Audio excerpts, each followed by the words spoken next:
When a river empties into a lake, an ocean, a sea, or another river, it often slows down. As it does, the sediments it has been carrying all along start falling to its bottom and start building up. This creates new land. This landform, such areas, are called deltas. As the interface between rivers and the sea, deltas are highly dynamic systems. There is constant interaction between freshwater, saline water, sediments, tides, and waves, and whatnot. This delicate balance between all these different forces creates and supports unique ecosystems. We are talking unique birds and species, peculiar marine animals, and remarkable vegetation such as mangroves. Throughout human history, deltas have attracted people to come down and settle. These areas have been centers of agriculture because the soil is rich in nutrients.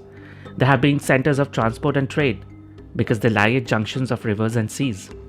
And that continues to happen. Some of the world's greatest coastal cities have developed around delta areas, and new sites continue to form and grow in such regions at a rapid pace. This urbanization, this growth, has been the kind that involves building a lot of infrastructure, housing, industries, ports, bridges, heavy structures built using a lot of concrete. This kind of heavy infrastructure does not sit well on the soft, shifty soil of the deltas. The sheer weight of it can cause land to subside, sink. And when industry grows and population grows, groundwater is pumped out faster and faster, and that accelerates subsidence of the land. And when land subsides, it gets flooded more easily, especially delta land, which lies right next to rivers, estuaries, bays, the sea, or the ocean. The land subsidence and the flooding makes these areas difficult to live and work in. You need to pump out water constantly, keep raising your home, a shop, or factory just to keep up with the sinking land.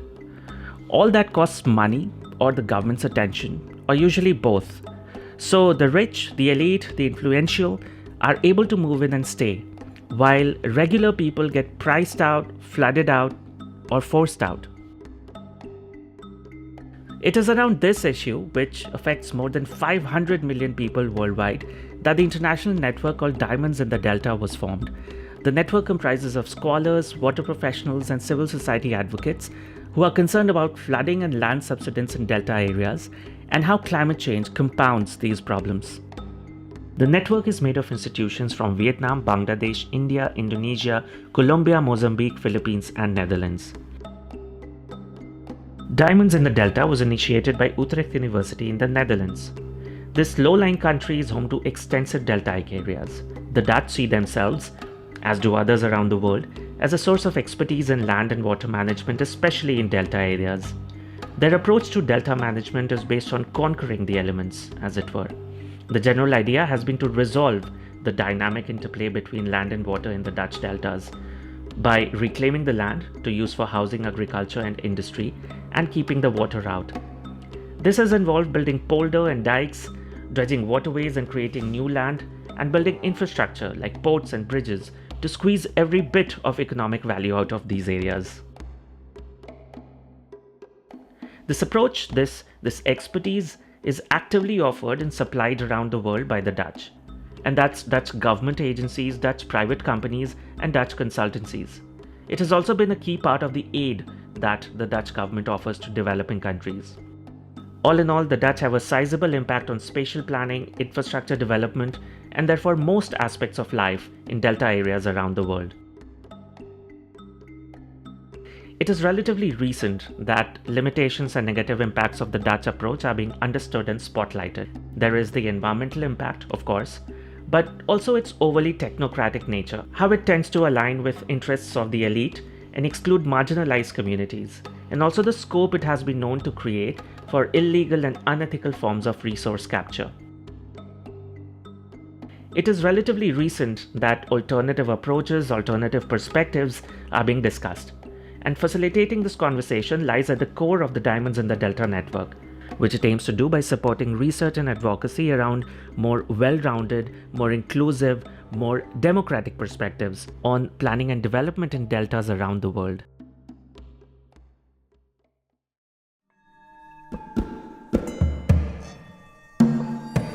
This is episode 1 of the Diamonds in the Delta podcast, which will tell stories of needs, experiences, and aspirations of Delta communities. Today, we listen to Indonesia through Rijanta, Bapak, and Erlis Saputra from Gadjah Mada University.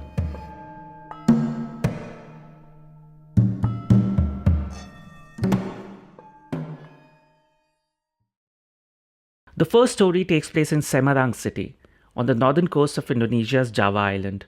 It has been an important shipping hub since 1884 when the Dutch colonial government built the Tanjung Emas port here. Since then, Semarang has constantly grown as a transport and economic hub.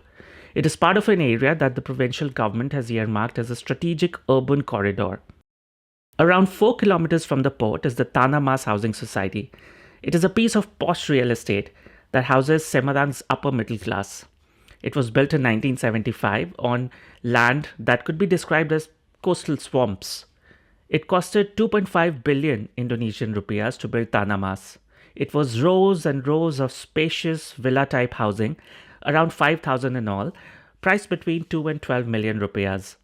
Tanah Mas was in the middle of the city and close to the airport, the train station, shopping centers, and whatnot. People were proud to have Tanah Mas as their address. In 1986, 11 years after it was built, water from the Java Sea started flooding Tanah Mas during high tide, directly and through nearby rivers. It is no coincidence that since 1986, land in Tanah Mas has been sinking at the rate of 10 centimeters per year. Over 2 years, Rijanta, Erlis and their team documented people's experiences and perceptions of flooding and land subsidence in Semarang city and the neighboring Demak Regency, and their initiatives to address these problems. Semarang in the 70s to 80s was one of fast-growing city in Indonesia. People did not talk about subsidence by the time. Even people beginning to talk about the flood, maybe from the 80s. Land subsidence in Semarang, in Demak, is also caused by the load of the construction. The sediment soil is still unstable. Actually, the present-day sinking area was the sea 400 years ago, meaning that this land actually new land that developed from sedimentation. And on that land, people built housing and cities, industries, agriculture, fish pond. Then the extraction of groundwater is excessive enough to cause the subsidence.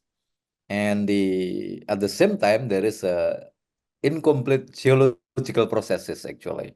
In the delta, the sedimentation is a very important process to develop the lands, and that is going on until now.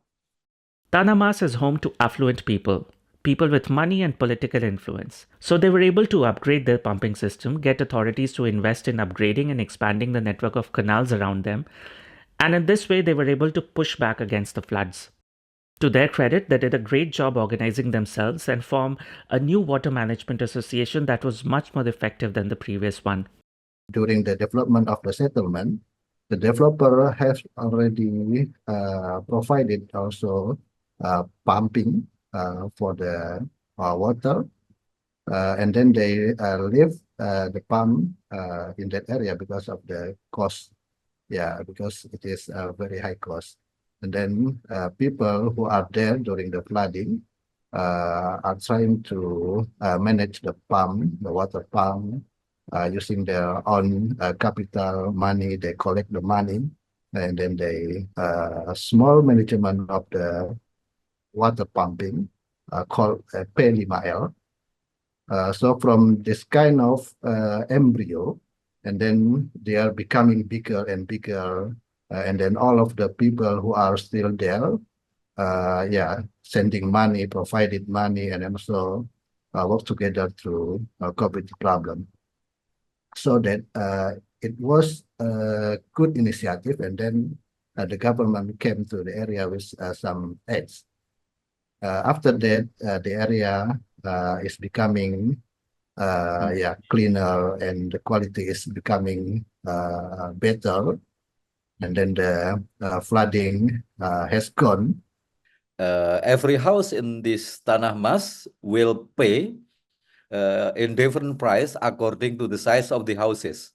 So if your house is bigger, then you have to pay more. The amount of money that you pay more or less equal to the amount of electricity rate you use per month. So it is a substantial amount of money.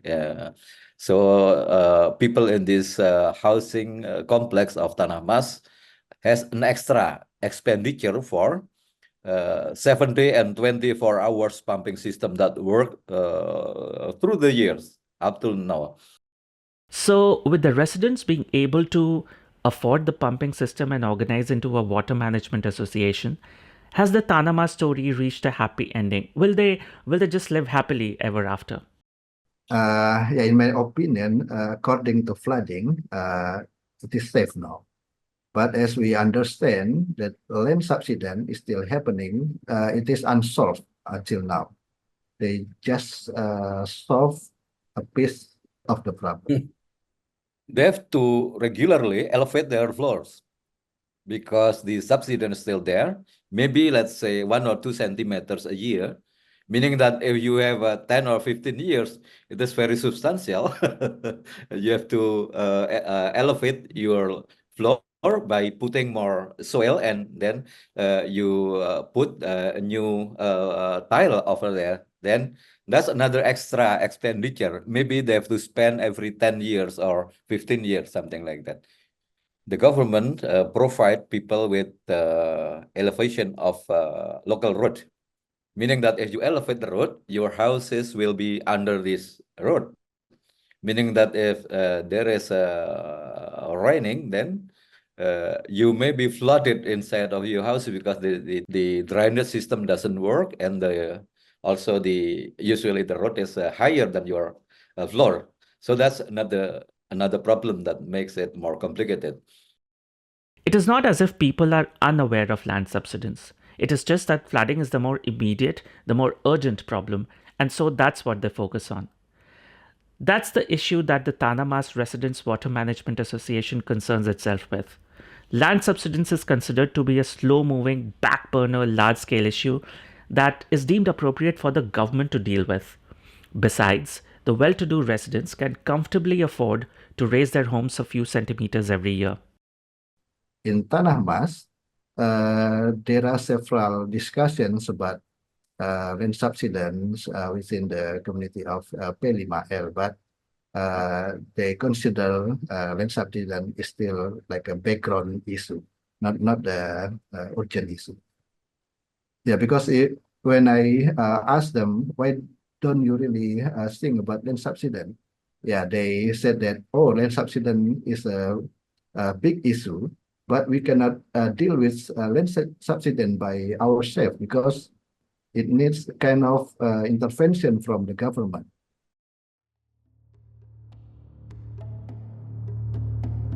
Less than 2 kilometers from Tanah Mas lies Kunningan village. It faces the same basic problems of land subsidence and flooding, but with much lower coping capacity.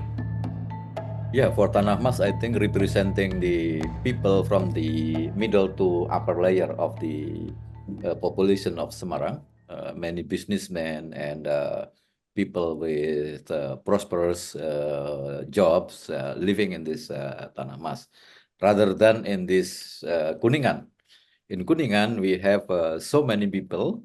Most of them are retired from civil servant, meaning that they do not have enough money even to elevate their floors. Let's say 5 or 10 years, once in 5 or 10 years, and they just accept whatever happened there. They also complain something about the problem of constructing the septic tank, because if you have this kind of subsidence, meaning that the groundwater level is very shallow, and if you construct a septic tank, it is much more difficult to do it, and maybe much more expensive. It is also the reason that they utilize public toilet instead of on private toilet. Recurring floods in Kunningan village also leave psychological scars. Floods create fear, anxiety, worry, and demoralization. In the With past, all flooding was very predictable. It happens especially during the full moon because it works with the gravitation of the earth, something like that. But now it is unpredictable. Anytime water can come. If we imagine that their house is, let's say, on the ground and they have furniture in the house, but every day they have to move the To clean. furniture from the lower level to upper level. It kind of something unsafe for them, and then they feel very not happy. If they are not really happy, and then they cannot be a productive man or woman, because when they work in the factory, for example, they always think about what is happening in our house, what is happening with our children, with our mother, father in the house. They often feel that they are neglected when they are seeking for services. For instance, if you are shopping in the city center, then you want to go home, you ask taxi, let's go to Kunningan. There is a probability of rejected because of the rain is coming. Or the sky is dark, it is about rain. Then they have a reason to reject. No, we don't go to Kunningan.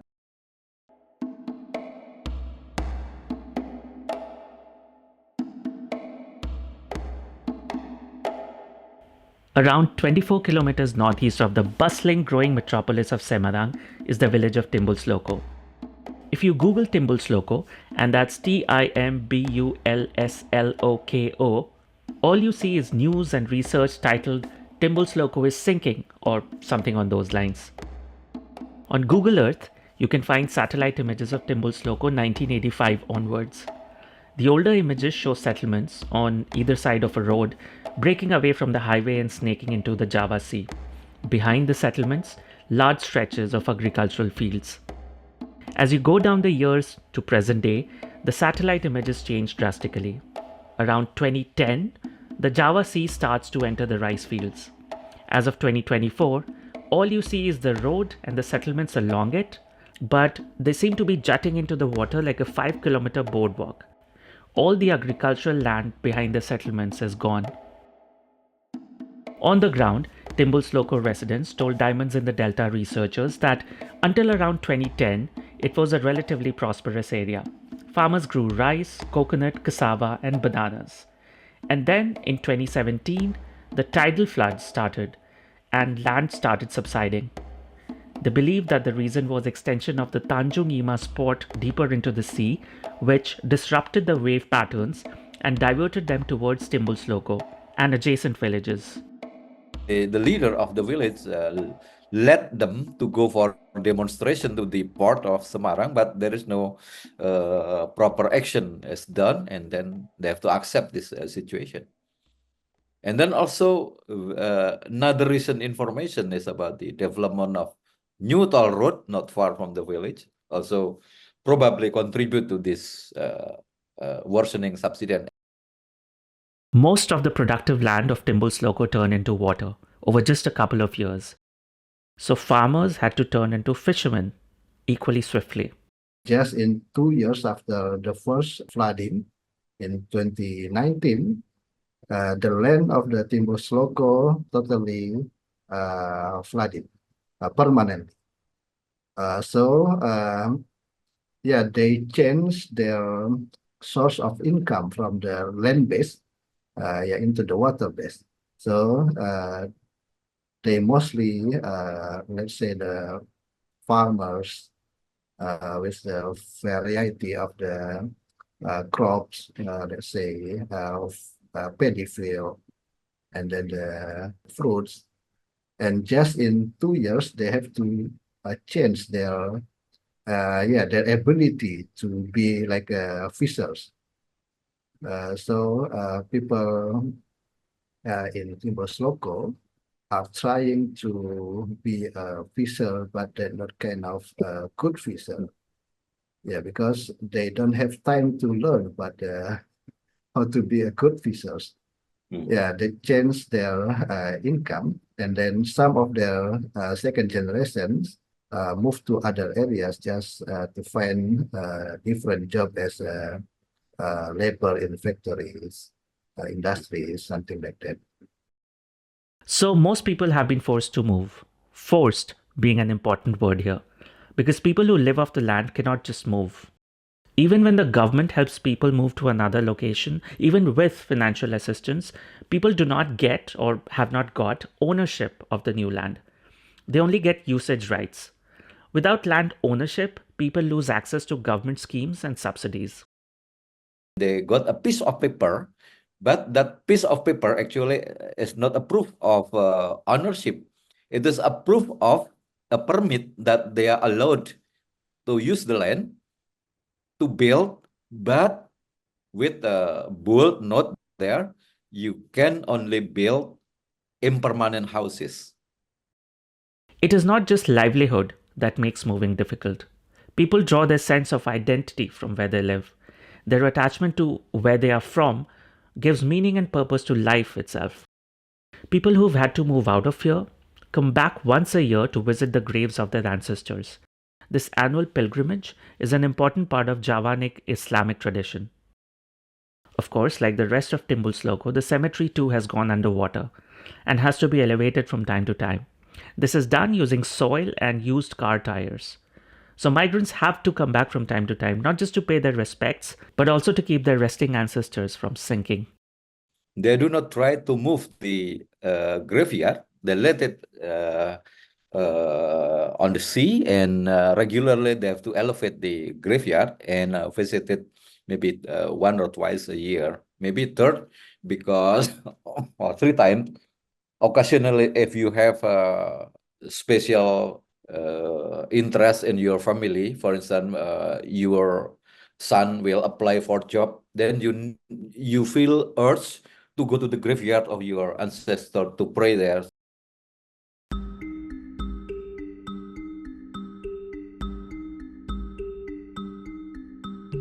It is, of course, tempting to look for common themes connecting Tanah, Kunningan, and Timbul's logo. Perhaps the most obvious one is the need to go easy on delta areas, in terms of heavy infrastructure for starters. This would require the government, public authorities, to put their foot down in terms of what land can be used for what purpose. We cannot say that the city must be emptied. Yeah, people cannot move to the city. But government have to try to mitigate the problem by, let's say, using like a technical thing to provide with land can be occupied for who or for what kind of activities. Yeah, they have that kind of ability to do that, but some areas are still occupied wrongly by industrial areas, by big activities, another big activities, by housing with the very large scale. It causes kind of damage for the coastal. This problem of the subsidence on the sea, it is also depending on the problem of the catchment area. The main cause of the problem is actually in the catchment area, the upper part of the Java Island, where deforestation and of course now forest is minimum, and a lot have been converted to agriculture land that produce also food and many kind other commodities, but also erosion.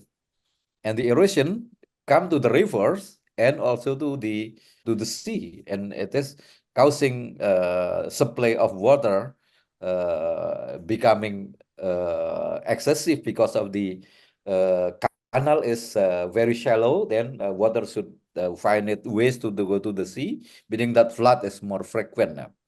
What we propose is ecosystem-based approach.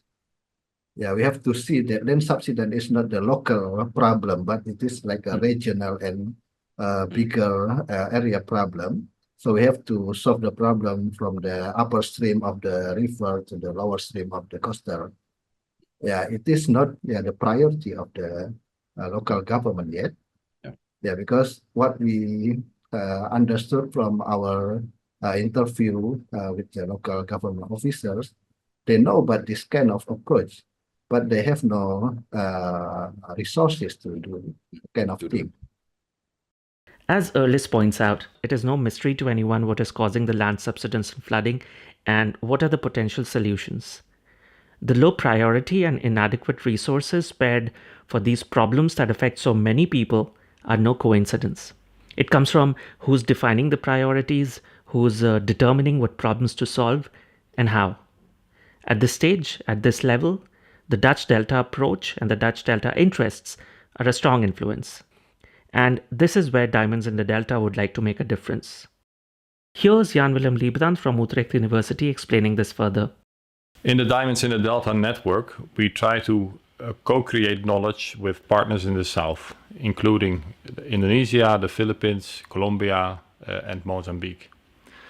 In the process of knowledge co-creation, there are actually also short-term political interests at play. So in Indonesia, the problem is one of land subsidence, of flooding. But this is obviously just one part of the problem. And that is where the co-creation comes in, what receives emphasis over other priorities. So I could also argue, for instance, in Indonesia, it's a problem of poverty. It's a problem of bureaucracies, engineering bureaucracies that seek to fulfill their mandate and build things like dams and dikes and pump houses. And this is also related, for instance, to the Dutch funding agenda. So we started talking with our Indonesian partners, and then we as Utrecht with partners in the Netherlands, in relation to a water research agenda that exists in the Netherlands and seeks to be exported abroad. That is also known as the Dutch Delta approach, which basically says that the Dutch are very knowledgeable water actors and hence should be involved in solving water problems abroad, including in Indonesia.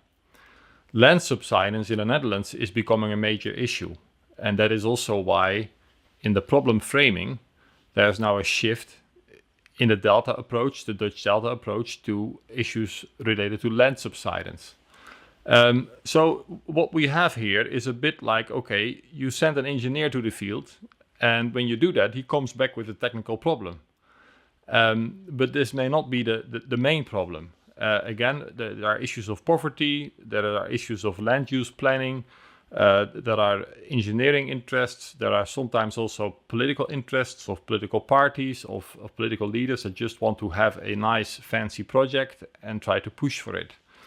And these politics of co-creation, who gains, who loses in that articulation of that problem, that receives often very little attention. And in the Diamonds of the Delta network, we actually try to give that attention because we think that it is critical for deepening the search for social justice. It is only by recognizing these politics and about recognizing the diverse standpoints that we might have among partners that we can actually, create more inclusive, democratic research agendas in relation to water, development, and sustainable solutions.